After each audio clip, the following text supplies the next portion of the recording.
In this video, I'm going to show you how I turn this watercolour from Helen Allingham into a graphite drawing, and I'll be giving you some tips on how to overcome a lot of the hurdles that you'll experience when you actually copy a colour picture, whether it's a watercolour, an oil painting, or even just a colour photograph. So this is the graphite drawing that I've done. Let's take a quick look at the process involved in drawing it.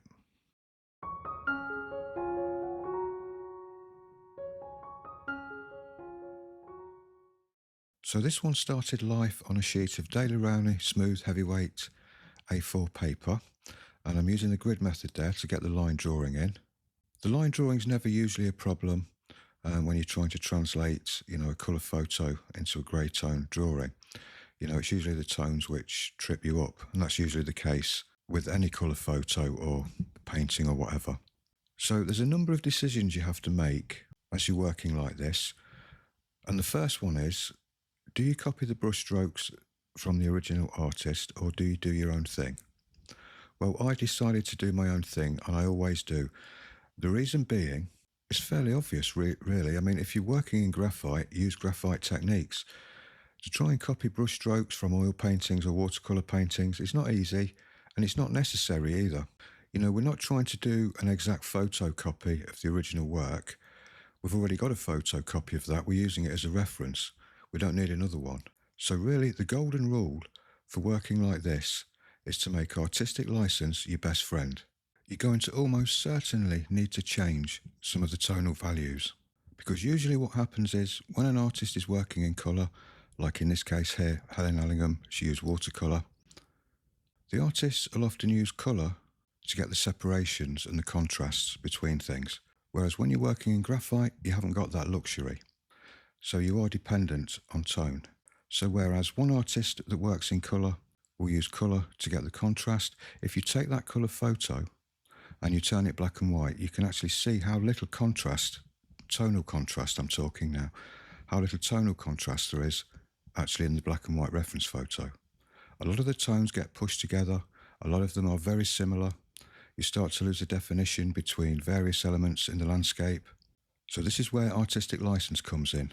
You need to adjust those tones to make things stand out, to make things pop, to give certain things contrast, because without it, you run the risk of just copying the reference photo as it is and falling into all of those traps of just copying flat tones, not getting much contrast between things, and generally ending up with a flat-looking drawing. Now, my approach for this drawing was actually to keep certain elements of it fairly flat and bring more attention to the lady standing near the gate and the chickens along the path. They act as really nice sort of lead-in markers. They're quite high contrast. So to keep the chickens and the lady fairly high contrast, make the whites nice and white, make them pop a little bit, keep everything around them nice and dark so they stand out. That's going to give me a really nice focal point and not make the rest of the landscape shout or interfere with that. So it's basically trying to keep everything fairly flat anyway, but that little sprinkling of contrast, just purely for the focal point, was my approach for this one. So just remember that artistic license is your best friend. Sometimes it really can be a get out of jail free card, other times it's not. You don't really want to just sit and slavishly copy a reference photo. You always want to bring something of yourself to the picture. What do you like about the picture? Play that up. Make it more high contrast, and what you don't like about the picture, play that down. You can try and make the picture say what you want it to say without actually losing the essence and the atmosphere of the original work. And it's like I say, you wouldn't necessarily want to copy watercolour brushstrokes or oil painting brushstrokes when you're working with graphite. It's the same the other way around too.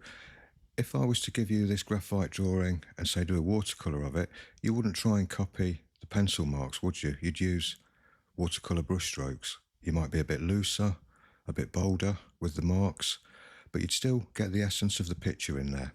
And that's basically what I've tried to do with this. Still try to capture that sort of bygone era feel to the drawing, of better times, more peaceful times, that old-fashioned way of life. I think that's all still in there. So I haven't strayed, too far away from the original reference photo. But again, on the other hand, it doesn't matter if you do. It's like I say, that artistic license can really be the key to all of this. You know, you might want to change the picture dramatically to make it work a lot better in whatever medium you're working in. But one thing's for sure, you do need to use it wisely. So if you like this drawing and you'd like to learn some of the techniques that I used in it, this is actually a full lesson over on my Patreon channel. There's 16 videos in the series, all in real time, and I'll show you every step of the way. There's thousands of other videos over there as well, watercolours, graphite drawings, ink drawings. It only costs £5 a month to join, and you can leave any time you want. You're not tied into anything. Okay, so that's the shameless Patreon plug out of the way. Sorry about that. I have to do it in every video. Can't blame a man for trying to earn a living, really, can you? But anyway, thanks very much for watching. I hope the video's been helpful to you. If it has, I'd really appreciate a thumbs up, and I always read your comments and reply to as many of them as I can. Okay, so take care everyone, and I'll see you in the next one. Bye for now.